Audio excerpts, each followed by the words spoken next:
I got a second chance at life on the same day my parents split up. My mom Sarah and I got kicked out of our house.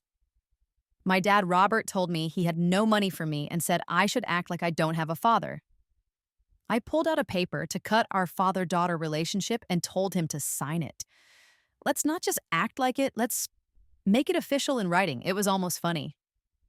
In my old life, I was really good at investing and knew which stocks would do well over the next 20 years. I was more worried he'd come asking for my money once I got rich. After the car accident, I woke up as a 17-year-old on the day my parents got divorced. When I opened my eyes, my dad was throwing my mom's and my bags out the door. As he threw our stuff, he said, "This isn't your home anymore. Don't forget to give back the keys." Behind him, my soon-to-be stepmom, Linda, added with a mean smile, "Oh, no need to give them back. I don't want anything someone else used. It's so dirty. I'm changing the locks anyway."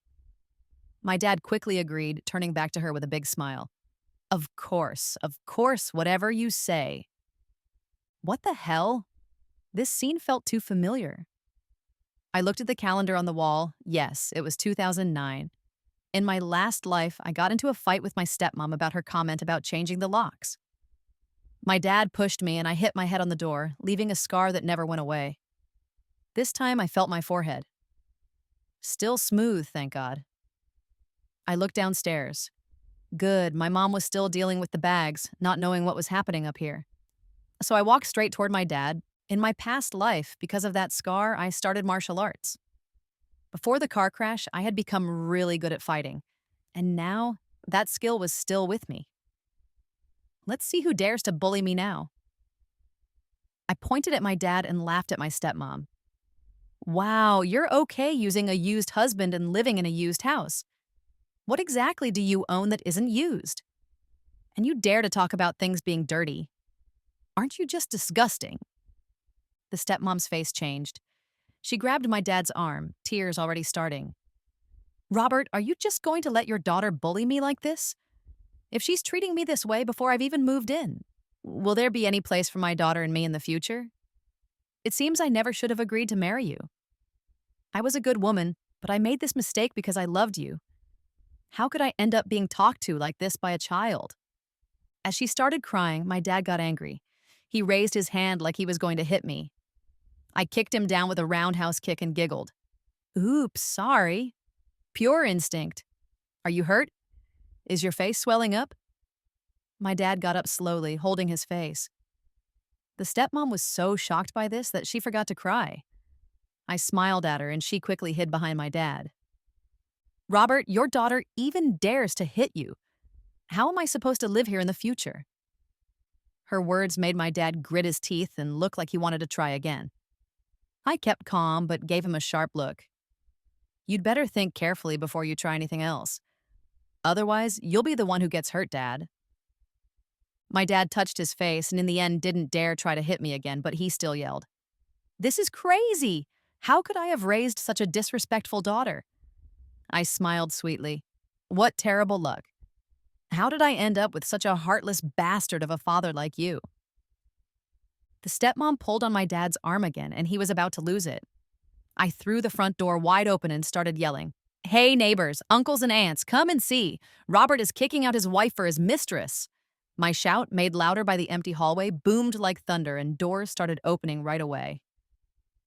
Everyone had heard rumors about my dad and his affair, but my mom, a proud woman, agreed to divorce almost right away after finding out, without any tears or drama. She had robbed the gossip-loving neighbors of a chance to feel better about themselves. Today, knowing we were getting divorced, who knows how many people were listening just waiting for a scene. Of course I couldn't pass up such a great chance to make my dad famous. After all, being secretly talked about is one thing, but being publicly called out is totally different. I pinched my leg hard and with tears in my eyes began my act. Everyone here works with my dad, so you all know a bit about our family. My dad came from nothing. Without my grandpa helping him, he wouldn't be where he is today. My mom, who comes from a well-respected military family, married beneath her to be with him. But instead of being grateful, he threw it all away. He got fooled by some cheap mistress who sells holiday stuff at the entrance of our neighborhood. He's so trashy, he's not even good at hiding his affairs. My mom was too embarrassed and just swallowed all the pain, but he just got worse. Now, not only is he divorcing my mom, he's even disowning me, his own daughter, just to make room for his new stepdaughter. Today, before I've even moved out, he's demanding the keys and telling me this isn't my home anymore. Grandpas, grandmas, uncles, aunts, does that make any sense to you? Just because my parents are divorced, does that mean I'm not his daughter anymore? That his house isn't my house? Way. I couldn't take it, so I tried to reason with him, and you know what? He hit me. He's never laid a finger on me my whole life, but today, for that homewrecker, he hit me. He's the one who's a terrible father, and he has the nerve to call me disrespectful. You all be the judge. I started with fake tears, but thinking about everything my dad did in my past life, the emotions became real. I ended up truly crying, turning myself into a perfect picture of a sad, wronged child. Seeing me crying so badly, the neighbors couldn't help but feel sorry for me. They started pointing fingers at my dad and stepmom. I never liked Robert. Kicking out his own daughter, he's not a real man. And that mistress isn't even that pretty. Is Robert under some kind of spell? Even a monster doesn't turn on its own kids. This isn't just heartless, it's inhuman. And so on and so on. My dad was furious. He tried desperately to drag me back inside, but I fought to stay out in the hallway.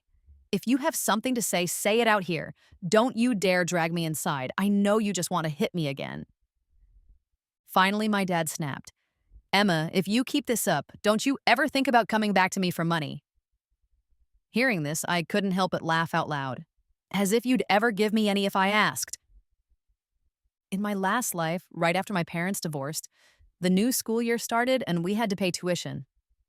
My mom was in the hospital with a heart problem at the time, and I didn't want to bother her. So I went straight to Robert for the money. Technically, since I wasn't 18 yet, he was illegally required to pay for my tuition and living expenses. And what happened? After I explained why I was there, the first thing Robert said was, "Did your mother send you?" His second sentence was, "My money doesn't grow on trees. Get the tuition from your mother." Then he rolled up the window of his fancy BMW. Through the closing gap, I saw my stepmom and her daughter Amy sitting in the car. Amy shot me a smug look as if she were the apple of my dad's eye and I was just some beggar. Remembering that moment, I wanted to slap my dad across the face, but I couldn't. I still had one master move to play. Just then, my mom came upstairs. Maybe because he didn't dare hit me, he decided to provoke my mom instead. In front of all the neighbors, my dad said to me, "Just go. Just pretend I never had a daughter like you." My mom's fist was about to fly, but I grabbed her hand. The neighbors were all scolding him for being a terrible father. I whispered in my mom's ear, "Don't do anything. This is exactly what I was waiting for him to say." Then I calmly pulled a pen and paper from my bag, wrote a simple agreement, and had him sign it and add his fingerprint, asking everyone to be a witness. Robert frowned as he looked at the document. I read the contents out loud. To all of our good neighbors, you all heard it with your own ears. My dad said to just pretend he never had me as a daughter.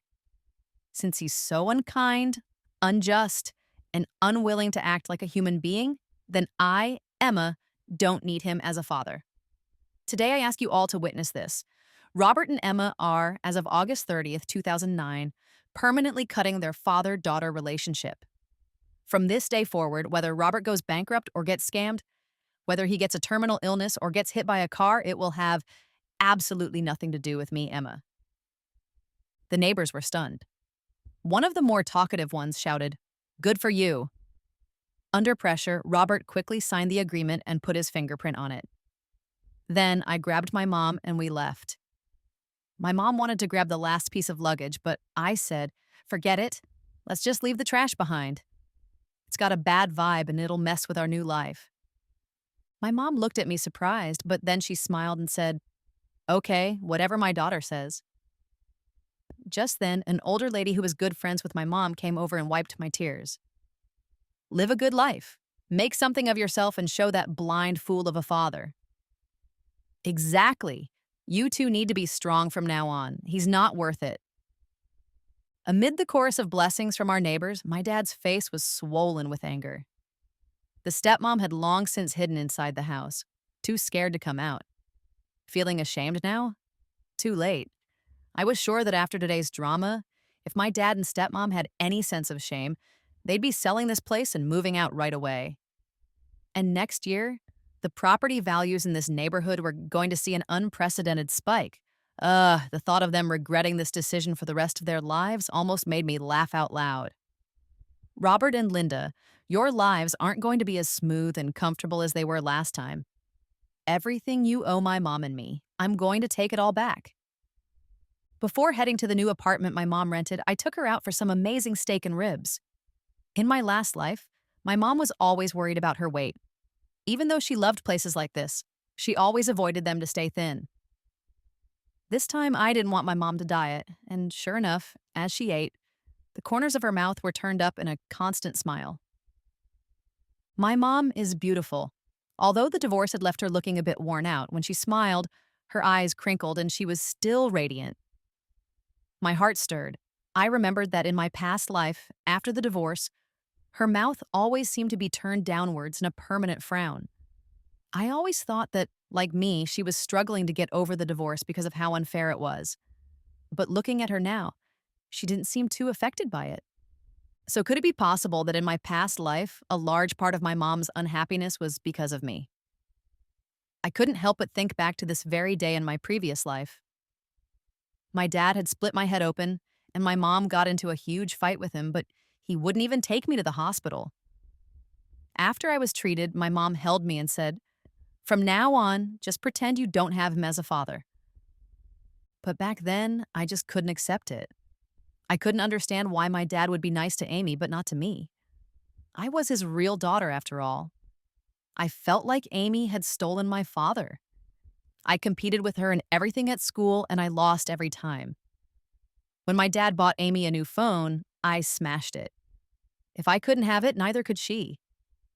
My stepmom came to the school and screamed at me in front of my mom. "You've got a mother, but she clearly never taught you any manners." I screamed right back, calling her every name in the book, a mix of English and other curses, anything I could think of. I didn't care that I looked like a crazy person in front of the whole school, or that my mom was so embarrassed she couldn't even lift her head. Later, my dad slapped me and confronted my mom. "Sarah, is this the daughter you raised? The famous upbringing of the Lynn family is truly an eye-opener." But even in that humiliating moment, my mom still protected me and clawed at my dad's face. I still remember her words to him crystal clear. "What's wrong with the daughter I raised? She just wants her own father to notice her. Is that so wrong? You two, a cheating man and a home wrecker when say can be all lovey-dovey.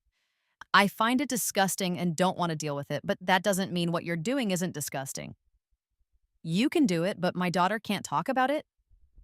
Robert, you should be grateful that your own daughter doesn't find you completely disgusting and is still trying everything to get your attention. But you don't deserve it. Go on. Be a great dad to your stepdaughter. My daughter doesn't need you anymore, and I'm telling you right now, if you ever dare to lay a finger on her again, I'll risk everything to ruin you. Just see if I don't." Maybe he was scared by my mom's intensity. My dad just muttered, "Crazy woman," and left, protecting my stepmom and her daughter. Later, he pulled some strings to get Amy transferred to a different class, just to keep her away from me. And I, the one left behind, was almost given a formal punishment for repeatedly picking fights with Amy. In the end, it was my mom who begged everyone she could to keep it off my permanent record. That day, when my mom picked me up from school, she told me sadly, "Emma, honey, I'm so sorry I couldn't give you a father who loves you. But your life is your own. Even if your father doesn't love you, you have to live well for yourself." After saying that, my mom went into the kitchen. I saw her secretly wiping away tears. I really wanted to go in and hug her, to tell her, "Mom, you have nothing to be sorry for. Having you is all I need to be happy." But teenage awkwardness kept me from taking that step into the kitchen. That was one of my biggest regrets from my past life. That night, my mom made me fragrant egg fried rice, but she didn't eat a single bite herself. I silently promised to live well and never make my mom sad again. But by then, the college entrance exams were already very close. Because I had wasted most of the school year, no matter how hard I tried in the remaining time, I only managed to get into a regular state school. Amy, however, got into a top university. My dad even threw a huge party to celebrate for her. I heard my stepmom was telling everyone, Sarah acts so high and mighty, looking down on everyone. But what good did it do her? Her own daughter was ruined by her and didn't even test as well as my Amy. My Robert was so disappointed. I just told Robert you can't control your kids' fortunes. No matter how angry you get, it's useless if your daughter doesn't work hard herself. Luckily, you have Amy now. Isn't Amy your daughter too? You really came out on top in this deal. The person who told this to my mom did a perfect imitation. My mom didn't say anything, but who wouldn't feel humiliated hearing that? Probably because of all this pent-up humiliation and frustration, my mom developed heart failure during my second year of college. By the time it was discovered, it was already in the final stages. The doctor said the only cure was a heart transplant. I was in college and my mom had taken early retirement due to her health. You can imagine our financial situation. I had no choice but to go beg my dad to lend me money for my mom's transplant. Of course, I was met with nothing but my stepmom sneering. I'll never forget her standing over me, looking down her nose. Emma, your dad and mom are divorced.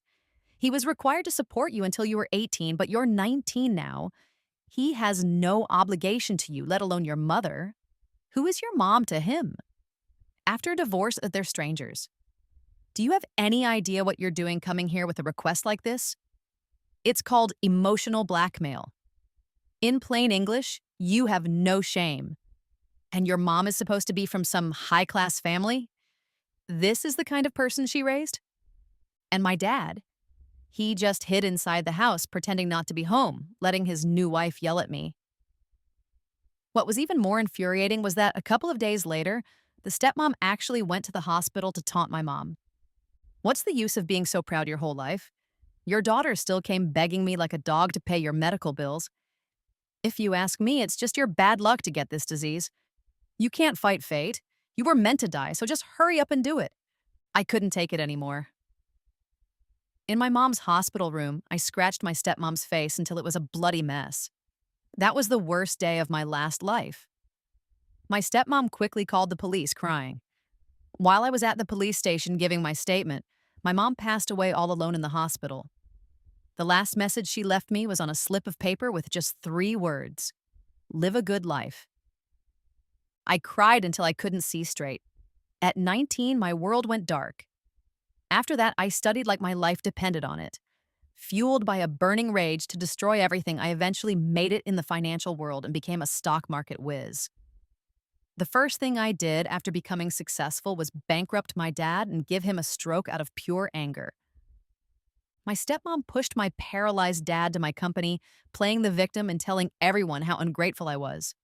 I didn't care. I wasn't afraid to tell anyone that I had plenty of money, but I'd rather throw it on the street than give a single cent to my dad. My dad sued me. In front of him, I donated my entire fortune to charity for poor rural areas. With no money to my name, I obviously couldn't pay him any support.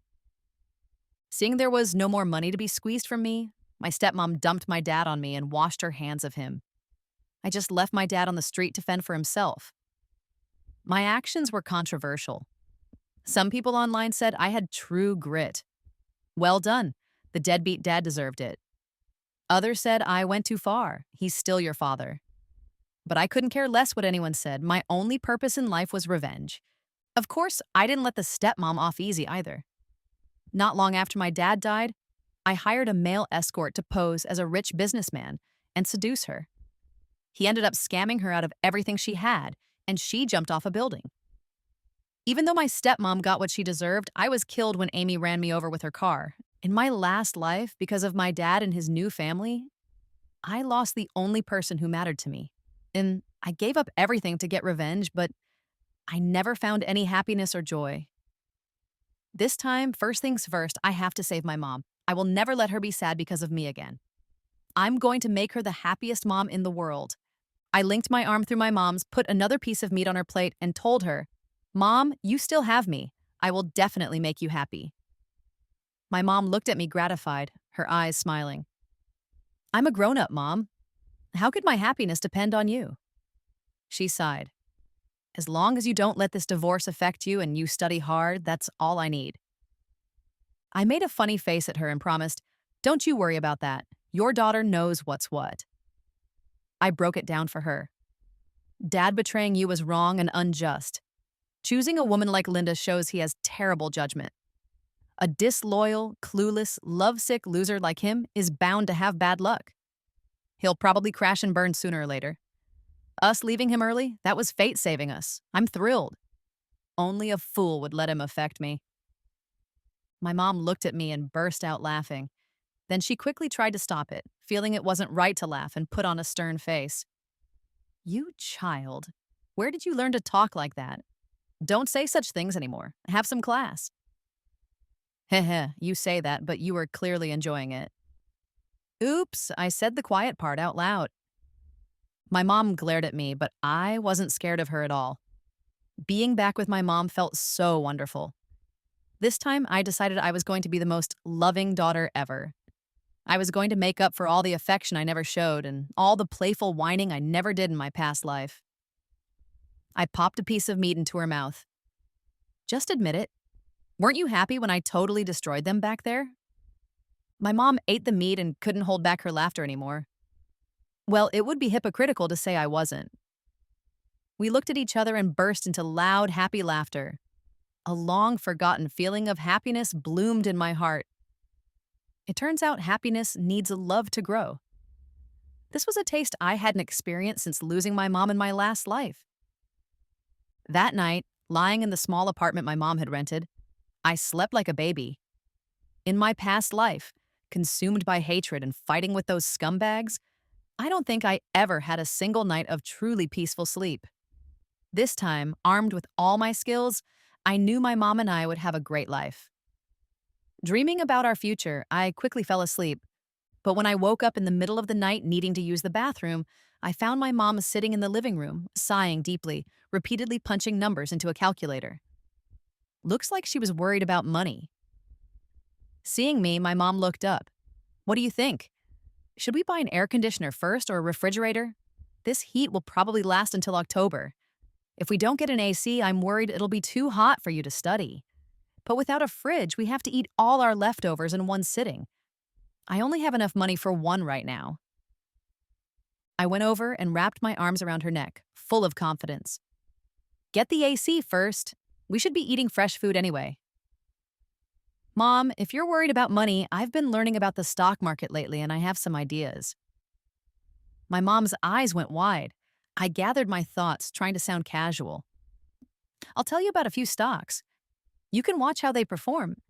If they go up, it means I have a good eye for it, and then Mom can try buying a few. I was expecting praise, but instead my mom blew up. She shot up from her chair, her eyes red. Emma, are you trying to give me a heart attack? It's your senior year and you're not studying. You're looking at stocks. Do you even want to go to college? Sigh. I had planned for everything except this reaction from my mom. Worried I'd blown my cover, I quickly apologized and used the excuse of having to get up early for school to escape back to my bed. Lying there, I was wide awake. I started scheming about the easiest way to give my mom and me a better life. It was 2009. I remembered that Bitcoin's initial price was less than a cent.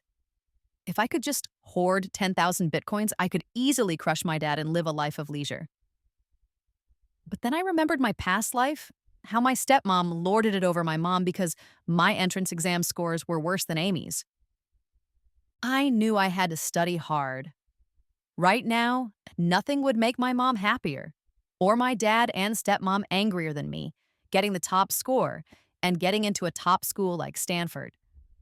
This time, I had to change my strategy. I would slowly but surely piss off my dad and stepmom by improving every aspect of my mom's and my life.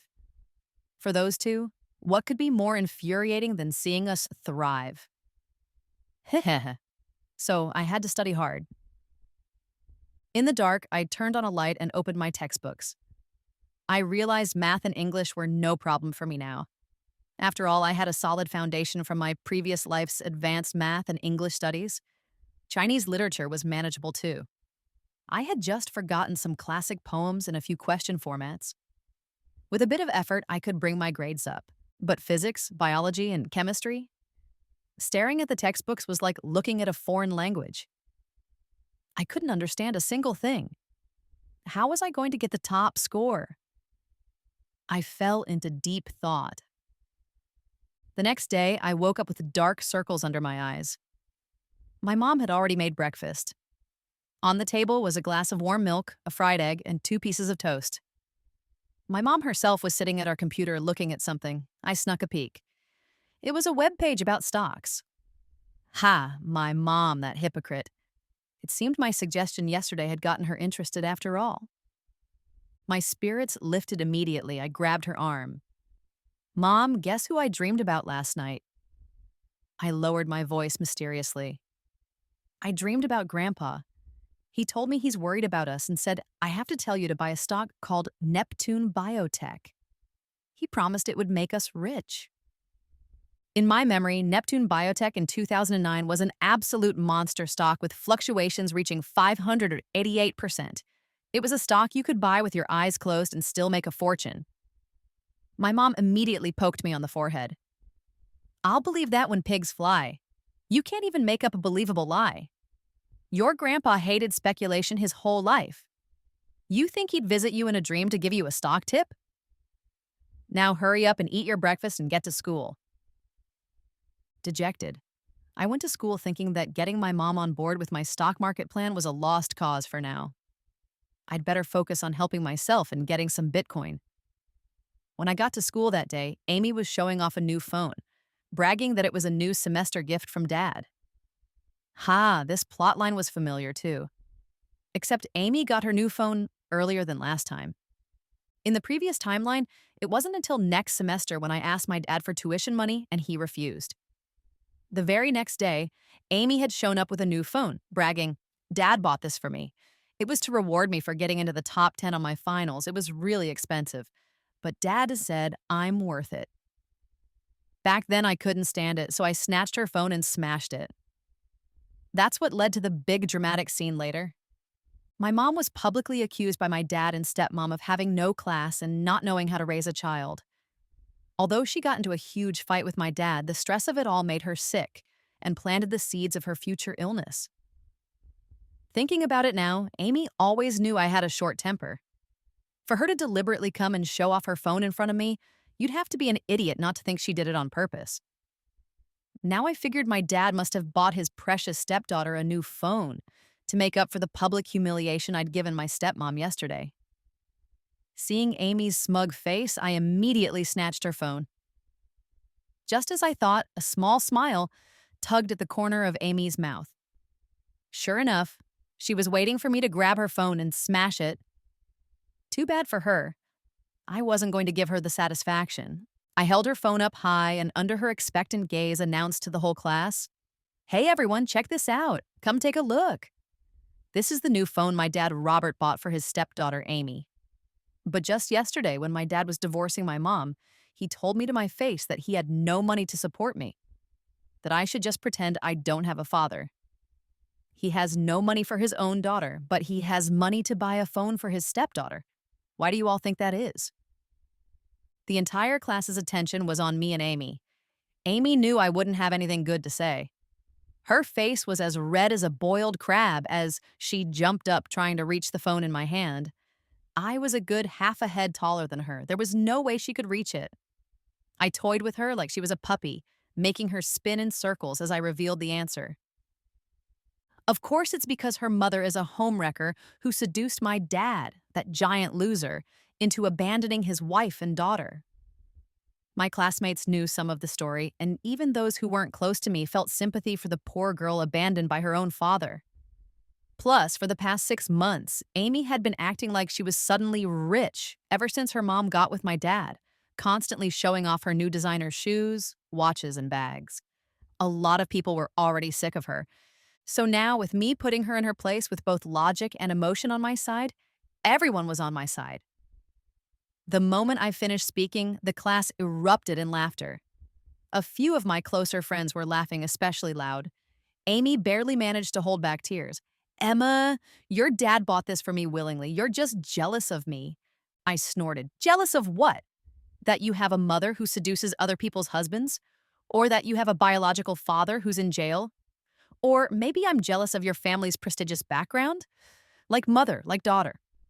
Maybe someday you can find a sucker like my dad and use someone else's daughter's tuition money to buy your own daughter a phone. The class laughed even louder. No matter how thick-skinned or cunning Amy was, she couldn't take it anymore and raised her hand to slap me. But as a sixth-degree black belt, was she really in any position to slap me? I grabbed her wrist tightly and warned her. I'm advising you to quit while you're ahead. Your stepdad bought you a phone. He thinks it's worth it. He's willing to be the sucker and nobody can say anything. But for you to be a bitch and to flaunt it in front of me, the victim, is just asking for a beating. Consider this a lesson. Stay away from me from now on. Otherwise, every time you come near me, I'll have to remind you what a lowlife you and your mother really are. My speech was logical, powerful, and hit all the right notes. The onlooking students not only cheered for me, but some even started clapping. Tisk tisk, the power of public opinion, public shaming, and popular support. I really knew how to wield it. Amy finally couldn't take it anymore and ran away bursting into tears. My classmates all gave me a thumbs up. Looking around the class, there was only one student who didn't give me a thumbs up. But I saw his profile. He was trying to hide a smile. Clearly, he was also enjoying the show. I dug into my distant memories and recognized the secretly smiling male student as Michael, the academic whiz from my past life. Didn't he get into Stanford or something? My eyes lit up and I walked over to the star student. Michael, how about we make a deal? I was planning to offer him 100 bitcoins in exchange for his help with my studies. But at this point, Bitcoin sounded like a joke. I racked my brain trying to figure out how to phrase it so I wouldn't sound like a complete idiot. You saw my family situation. My dad and my stepmom are just waiting to see me fail. As they say, you have to fight for your pride. I have to do well on my college entrance exams. For the sake of being classmates, can you help me study? I don't have any other requests, just let me borrow your notes. I won't let you help me for free, I'll pay you. Before I could even mention my grand prize of 100 bitcoins, Michael shot up from his seat as if he'd won the lottery, his face flushed with either excitement or nervousness. I'll do it! I looked at Michael. Michael looked at me. His face was red, but his eyes were shining brightly like stars. I'm willing to help you study. I don't need any payment. Is this kid an idiot? It seems he had no idea what he was turning down. I waved my hands frantically. No, you don't understand. What I'm offering you is a life-changing fortune. Even if you don't want it, I have to give it to you. I'm afraid you'll regret it later. Just then, out of the corner of my eye, I saw that Amy had actually come back. She was crying and shooting daggers at me with her eyes. What's with that look? Scared my grades will get better than hers? I was already smarter than her. In my last life, my dad spent a fortune on tutors for her, and she still only got into a regular state university. This time, I was confident that if I just worked hard, beating her would be a piece of cake. I shot her a defiant look. Face the storm, you sad sack. This time, Amy looked mournfully at Michael. That look? It clearly wasn't fear of me surpassing her in academics. She liked Michael. Well, that's just fantastic. I knew exactly what to do. Under Amy's murderous gaze, Michael and I exchanged phone numbers and social media handles. I gave him a playful wink and told him I'd message him tonight. His eyes curved into a smile, and he nodded, his face turning red again. After getting Michael's info, I flipped my hair in Amy's direction and swaggered back to my seat. Getting Michael to help me improve my grades was important, of course, but what was even more important was giving Amy a severe case of the green-eyed monster at the same time. Over the next few days, with Michael's help, I studied diligently. There's a reason he was the top student. His notes were incredibly well organized, with every concept broken down and explained clearly. His study methods and problem-solving strategies were simple and effective. Combined with my existing foundation, I was full of confidence for the college entrance exams. Of course, I didn't forget to secretly use the home computer to start mining Bitcoin. In just 1 week, I mined 100 coins. To repay Michael for his unreserved help, I decided to give him all 100 coins. When I handed him the USB drive with the private key and told him he absolutely had to hold on to it until 2021, I said, "You might not believe me now, but the blockchain technology that Bitcoin represents will bring huge changes to the world. Bitcoin will become a new international currency in the future. You have to believe me and keep these coins." I was expecting skepticism or disdain and had a whole speech prepared to convince him. To my surprise, Michael asked excitedly, "You know about Bitcoin too? You also believe blockchain will change the world?" My eyes lit up and I looked at him with newfound respect. In that moment, it was like we were long-lost siblings who had finally found each other in a vast sea of people. I don't know if it was because of Bitcoin, but from then on, Michael treated me like a kindred spirit and would often come over to chat about it after class. This infuriated Amy. One time, seeing us deep in conversation, she actually came over and asked what we were talking about. Michael and I exchanged a look, and then he told her, "We're talking about things you probably wouldn't understand." The smile on his face sent Amy into a rage. After Michael went back to his seat, Amy started taunting me, saying that no matter how much I cozied up to the top student, my grades would never improve. A slacker who ranks in the 30s or 40s shouldn't be wasting Michael's precious study time. In the time he wastes on you, he could solve 2 more problems. But then again, a loser like you wouldn't understand how valuable a top student's time is.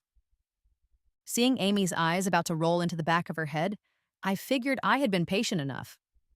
In front of the whole class, without saying a word, I slapped her hard across the face. Amy let out a yelp and ran to the homeroom teacher to complain. "Ha, I'm not afraid of you." When the teacher, Mrs. Anderson, was dragged in by Amy, I was crying even louder than she was. Both Mrs. Anderson and Amy were stunned. With snot and tears streaming down my face, I cried, "Mrs. Anderson, Amy was mocking me. She said I was an idiot just like my unlucky mother and that no matter how hard I study, I'll still be an idiot." Mrs. Anderson immediately shot Amy a look, one that clearly asked if she had really said something so awful. I was sobbing so hard I could barely breathe, and I looked up at the teacher. "Mrs. Anderson, I want to study hard. That's why I asked Michael for help. I want to improve. What does that have to do with Amy? Isn't it enough that she stole my dad? Now she won't even let me study and get better." The teacher was speechless for a moment, and her expression toward Amy became complicated. Mrs. Anderson obviously knew about Amy's mom stealing my dad. So, in the next second, it was time for my star performance. I sobbed and stuttered. "Mrs. Anderson, you're a mother too. You have children. I want to ask you, if I were your child and my stepmother's child pointed at my face and insulted you, wouldn't I be failing you if I didn't slap her? Wouldn't I be failing myself?" The root of all this is that Amy and her mother are bullies. Her mother took my father. They took my home. They even gave my room to Amy. Logically, she's already gotten everything that was originally mine, but she still won't let it go. She's trying to step all over me. This is clearly not giving me a way to live. You tell me, what am I supposed to do? I cried so hard I was about to pass out, and I quickly earned the teacher's sympathy. In a flash, the teacher turned and started scolding Amy. "Amy, you need to learn to be grateful. Being overly competitive just makes a person seem petty. This time, you were in the wrong. You and your mother bear the main responsibility for Emma's family situation. Look at her. She's so pitiful, even I feel sorry for her. Stop bullying her." Amy looked helplessly at the teacher, a million questions in her eyes. Heh. I was ecstatic inside, and I lowered my head to hide my smile. Just when I thought I had settled the matter, my dad and stepmom showed up at school that afternoon. Because it was a dispute between me and Amy, the homeroom teacher had no choice but to call me to the office as well. The moment I walked in, I heard my stepmom and Amy wailing in front of the teacher. Amy's hair was a mess, and she looked like she'd just gone 10 rounds with a boxer. My stepmom was holding her, crying dramatically, muttering things like, "My poor baby, I'm such a useless mother." My dad stood awkwardly to the side, wringing his hands. Clearly, even he thought his wife and stepdaughter were overacting. The teacher had a troubled look on her face, obviously finding the situation difficult and unsure of how to resolve it. No problem. Since I was here, I would solve it. Wah! I burst through the door and collapsed on the floor, crying even louder than my stepmom. "Aunt Linda, please don't cry anymore. If you cry, my dad will get angry again." My dad was stunned and took a step back, probably not expecting this move from me. I looked up at my dad and immediately scrambled over to hug his legs. "Dad, please don't be mad. I'll never provoke Amy again. I know I was wrong. From now on, if she slaps my left cheek, I'll offer her my right. Please don't be mad at me. Please don't stop paying my tuition, okay? I'm begging you." My dad was about to say something, but I cut him off. "Dad, don't transfer me to another class. Don't make me switch schools. I've just started to catch up with the class and I want to get into a good university to make you proud. I'm begging you, Dad. I really, really, really won't ever mess with Amy again. From now on, whatever she says goes. I can wash her clothes, I can bring her tea, I'll do anything." The teacher was clearly moved by my spectacular performance. She shot a look of pure disgust at my stepmom, who was still clutching Amy, and at my dad, whose face was a mixture of anger and embarrassment. Meanwhile, I was busy wiping my tears and snot all over my dad's expensive pants. My dad's face was full of disgust, but in front of the teacher, he couldn't push me away. The helpless, ridiculous look on his face was both hilarious and hateful.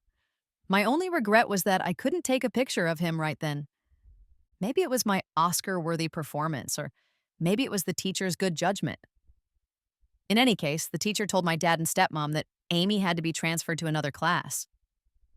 This isn't the first time Amy has bullied Emma. I don't care how you educate your children at home, but in my class, I will not tolerate this kind of behavior.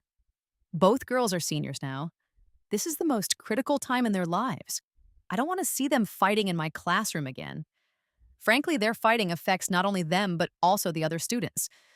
So they must be separated. The teacher paused for effect. My stepmom cleverly seized the moment. "Mrs. Anderson, our Amy is in the top 10 of the class. I'm worried she won't adapt to a new class.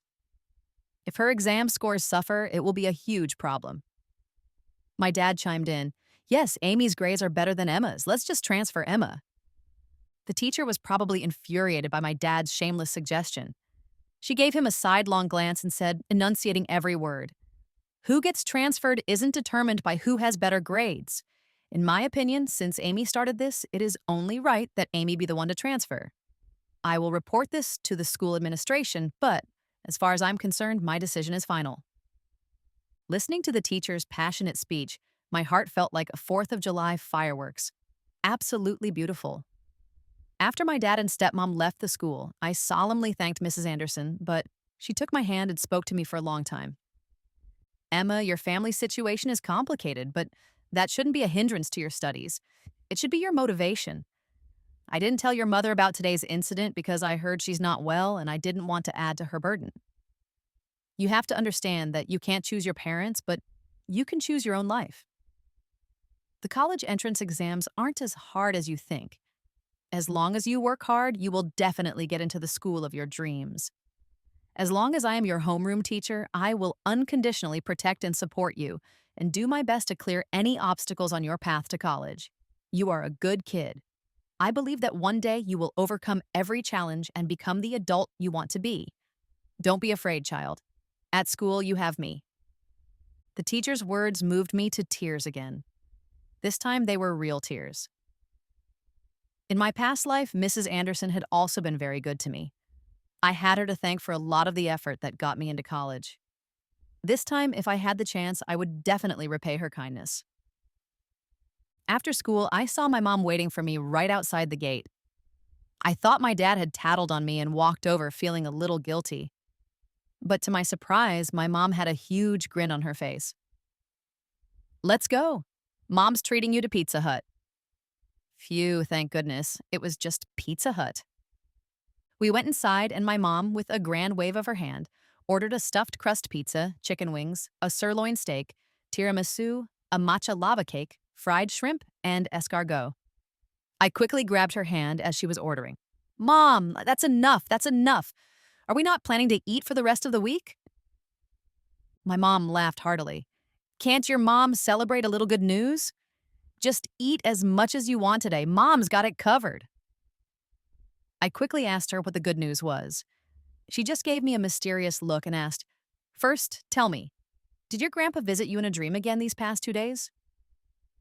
It turned out that while my mom had said no, her actions spoke louder than words. She had secretly bought Neptune Biotech. In her own words, I figured I'd just try it with a small amount of money. What if your grandpa's dream was real? And you wouldn't believe it. That Neptune Biotech stock was amazing. After I bought it, it doubled in price.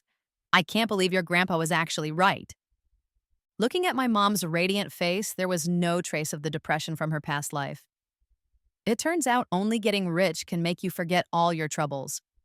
I found it a little funny, but I was mostly just happy. Of course, Grandpa was right.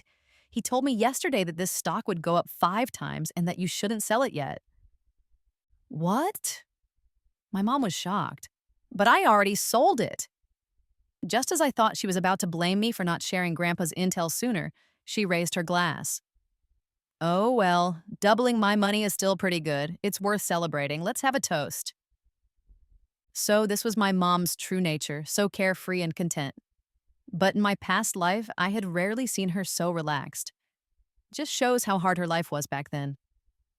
I raised my glass of juice and toasted with my mom. Sigh, Grandpa was right. He said you're impatient and would probably sell the stock too early, but it's okay. He told me about a few more stocks. This time you have to listen to him and only sell when he tells you to. That night, as we walked home full and happy, my mom held my hand and said, Emma, things are only going to get better for us. I wrapped my arms tightly around her neck. Of course they will. Things will definitely get better and better. You will become the happiest mom in the world. And I will become the happiest mama's girl in the world. Not long after, my mom, following my grandpa's dream guidance, bought a few more stocks. The result, of course, was that she made a killing. My mom seemed more energetic every day. After school, I would often hear her humming a tune to herself. Doing my homework to the sound of my mom singing, I felt like my life had never been so happy and content. Ever since Amy was transferred to another class, my world has been much quieter. With Michael helping me fill in the gaps in my knowledge every day, my grades improved significantly.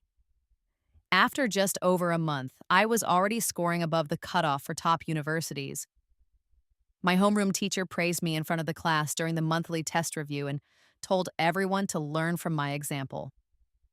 Michael was also very happy. He actually told me he was confident he could help me get into Stanford. Ha ha ha, hearing him say that, I started to feel a little confident too. Just when I thought life was good and everything was moving forward smoothly, Amy showed up in our classroom with her head held high. I thought she was here to pick a fight with me, but it turned out she was handing out invitations. There were 45 students in the class, and she handed out 44 invitations. She said it was Halloween on the weekend, which also happened to be her birthday, and she was inviting everyone to a party at the new villa her parents had just bought. The one person who didn't get an invitation was, of course, me. You all have to come. We study so hard every day. We should relax and de-stress a little. Don't worry, it's all on me. You don't need to bring any gifts. I just thought since we have a tough 6 months ahead of us, I wanted to have a nice get-together with everyone. The way Amy said all this with such a put-on accent made it hard not to see it as showing off. I glanced at the invitation my deskmate received and almost died laughing.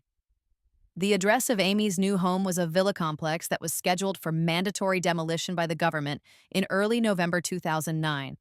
I remembered that this villa complex had some shady connections, so when it was declared an illegal construction and demolished, it became a national news story. To be sure, I took my deskmate's invitation and looked at it again and again.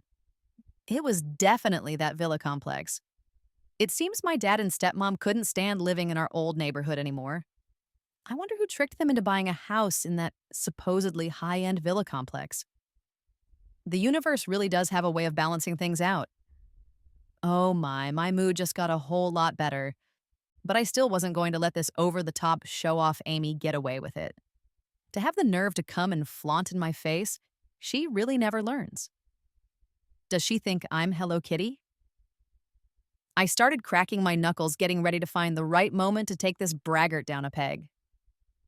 Since not many people seemed interested, Amy kept telling everyone she had ordered KFC and there would be plenty for everyone. And while she was saying this, her eyes were fixed on Michael. A lot of the students seemed to pick up on Amy's intentions and started to playfully tease him, but Michael just kept his head down reading. Seeing that Michael wasn't looking up, Amy walked right up to his desk. Michael, you have to come on Saturday. I have some questions I need to ask you.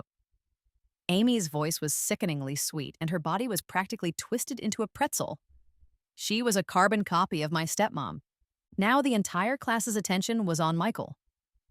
Michael looked up slightly and said calmly, I'm busy that day. I made plans to help Emma with her review. And don't look for me in the future either. I don't have time. I have a lot of my own things to do. The entire class fell silent. 90 eyes turned to look at me. My face instantly turned red, with embarrassment. Amy's face also turned red, with anger. I have to say, Michael's speech instantly made me feel all shy and demure. I couldn't look at him, and I completely lost the desire to think about how to take down Amy. All I could think was, I need to ship myself with him. Amy probably never expected to be rejected so publicly by Michael, and with the excuse that he had plans with me. She covered her face and ran out of our classroom at lightning speed. The moment she left, our class erupted. Amidst the countless catcalls and teasing, I heard a few girls ask, Am I late to the party? Have they had kids yet? Damn it, they ship us with the same energy I do.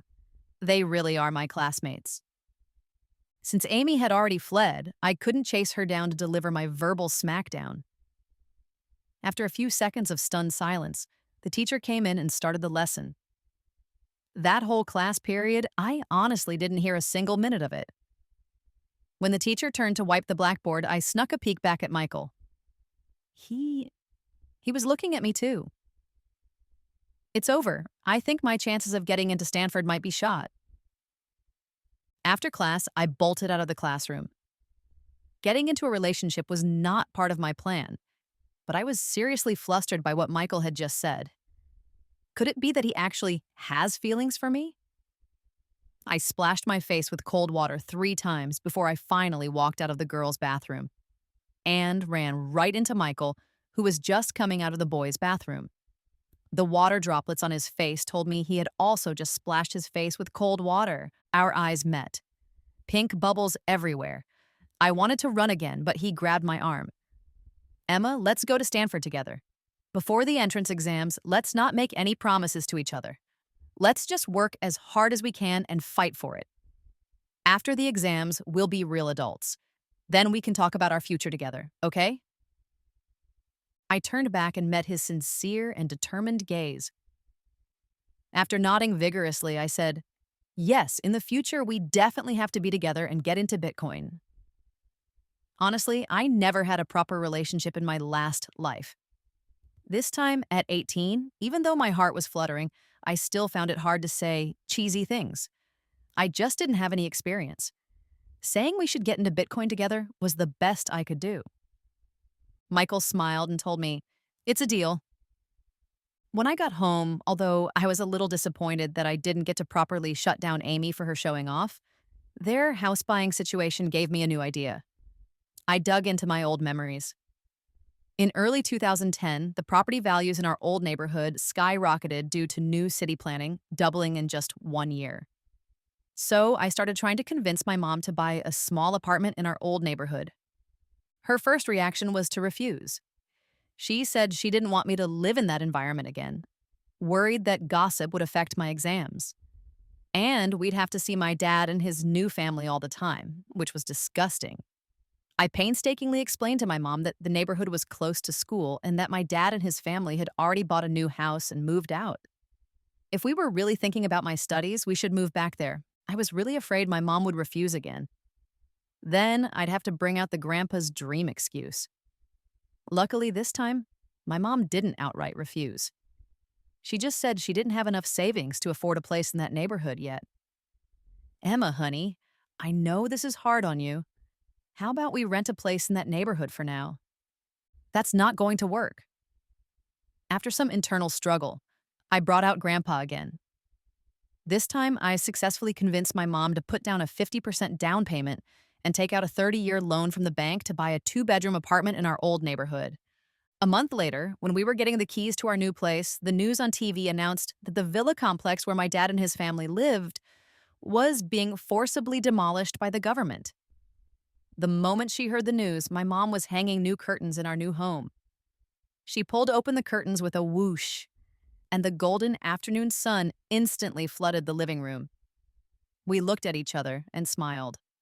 Nothing needed to be said, and at that moment, I thought, in 1 year, I'll try to get my mom's stock market earnings up to $1 million. With the money from selling this apartment, we could buy 2 or 3 places in the new district and watch their value grow even more.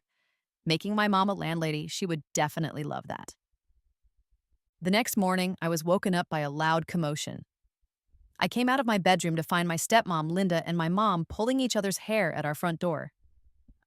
Linda was yanking my mom's hair, and my mom had a tight grip on Linda's ponytail. Even though my mom didn't seem to be losing, a fire of rage still ignited within me. If you come looking for a beating, don't blame me for being impolite. I lunged forward, wrapped my arm tightly around Linda's neck, forcing her to let go of my mom to save herself. Then, with a shoulder throw, I slammed her to the ground. That must have been a hard fall because Linda lay on the ground for a full 2 minutes without moving. Just as I was starting to worry that I might have actually killed her, she let out a piercing wail. Sarah! You homewrecker! You shameless woman! You're divorced and you're still seducing other people's husbands, making them spend money on you. I can't live like this. If you have the guts, then just kill me. If not, then give me back my husband's money. The mistress showing up to call the wife a homewrecker? This level of audacity was so absurd it almost made me laugh. My mom's face was pale with anger. Linda, do you think everyone in the world is as shameless as you? If you leave now, I won't press charges. If you don't, I'm calling the police to report you for slander. Linda spat at my mom. We're all cut from the same cloth. Don't act so high and mighty with me. If you didn't spend my husband's money, where did you get the money to buy a house? Sarah, oh, Sarah, and you call yourself some kind of high-class lady? You're no different from those women on the street when it comes to seducing men. Making someone else's husband buy you a house? You're heartless. You'll die a horrible death. I thought my mom would be furious and was about to give Linda a few more slaps on her behalf. But to my surprise, my mom just chuckled. Linda, you're so right. That was wonderfully put. Whoever seduces another person's husband to spend money on them is heartless and will die a horrible death. I never thought I'd live to hear such a human sentiment come out of your mouth. I'm so touched. But you see, I'm not like you. I'm just lucky. I don't need to use dirty tricks to seduce men to spend money on me. Before I married Robert, I was the apple of my father's eye. My dad was happy to spend money on me. When I was married to Robert, I had my own job. I spent my own money, and I did it with my head held high. And now that I'm divorced from Robert, guess what? My own daughter has become an investing genius. Whatever stock she says is good, it just shoots up. You want to know where my money came from? I'm not afraid to tell you. Thanks to my daughter, I've made a fortune in the last 6 months. Not only did I buy a house, but I'm also buying a car tomorrow. Aren't you just green with envy? Linda looked at her in disbelief. Pa! Who are you trying to fool? Your daughter is an investing genius? If your daughter can become an investing genius, then I'll change my last name to yours. Linda's shouting had already attracted a crowd of neighbors. At this point, the neighbors started stepping forward to testify that my reputation as an investing whiz was well-deserved. For example, Grandma Wang from next door said the stock I recommended to her had gone up. Aunt Jang from downstairs also said the stock she bought on my mom's recommendation had made her a lot of money. I used to think the saying a lucky person won't enter an unlucky house was just superstition. But now I'm a true believer. Just look at Sarah. Ever since she divorced Robert, her life has just gotten better and better. And look at Robert. He sold a perfectly good house, and I heard the villa he bought was illegally built and got demolished. It seems like Robert's past success was all because of Sarah's good fortune. Without her, he's nothing. Exactly! Some people are just born unlucky. Whoever they marry gets dragged down with them. Amidst the neighbors' whispers, Linda's face turned pale. I don't know when my dad arrived, but he suddenly grabbed Linda from the ground. Get out of here now! Stop embarrassing yourself! In front of everyone, Linda lost face and tears welled up in her eyes. Unfortunately for her, her tears didn't work on my dad anymore. He gave her a disgusted look. Stop your damn crying. Aren't you bad enough luck as it is? Linda's face went white, and she finally followed my dad away in shame. After that battle, I suddenly realized something. This time around, I didn't even need to waste my energy getting revenge on my dad and his new family.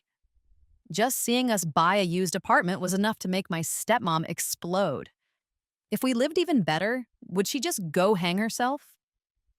With this new understanding, my perspective suddenly cleared up. My mom and I just had to live exceptionally well, so I studied hard while also following my grandpa's dream advice. Finally, in the summer of 2010, I managed to piss off my dad so much that he had a stroke. We didn't even do anything that outrageous. It's just that I got into Stanford, my mom made her first million from stocks, and we sold our old apartment for double what we paid for it.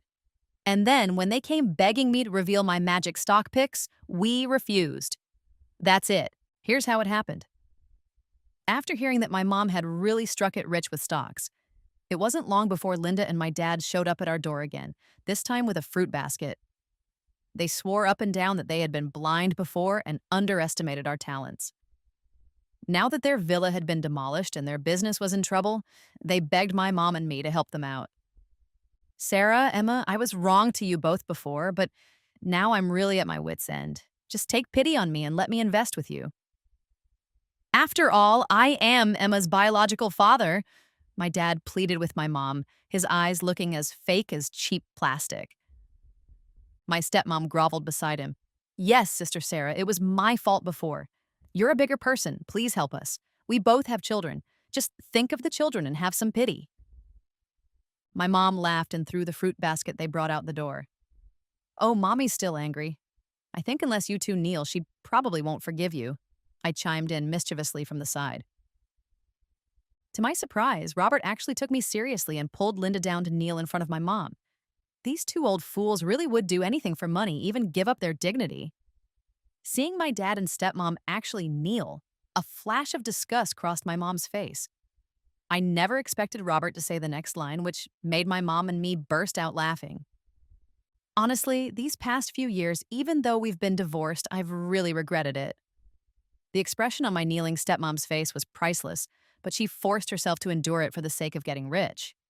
Of course you do. After you divorced my mom, you've been cursed with bad luck. If you ask me, marriage is a serious thing. If you marry an unlucky woman, she'll ruin you even if you have a mountain of gold. I stared hard at my stepmom, enjoying the look of extreme restraint on her face. Robert agreed profusely and then asked my mom, now that he had kneeled, if she could forgive him. Just as my mom was about to say something, I cut in. I smiled and asked my dad, Robert, do you remember what you said to me that year I asked you for tuition money? My dad was stunned.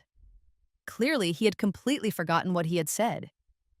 Back then, you said your money doesn't grow on trees. Well, let me tell you something now. My money does grow on trees, but I just won't give you any. Now get out. The moment I finished speaking, I used a mop to sweep the two unlucky souls out of our house. After Robert left, my mom, worried I might be upset, held my hand and talked to me for a long time. The gist of it was that she was sorry she couldn't give me a loving father. I hugged my mom and told her sweetly, not having a loving father isn't my fault, and it's not your fault either, Mom. In life, you meet all kinds of people. You cherish the good ones and run away from the bad ones. I'm only 19. My life has so much ahead of it.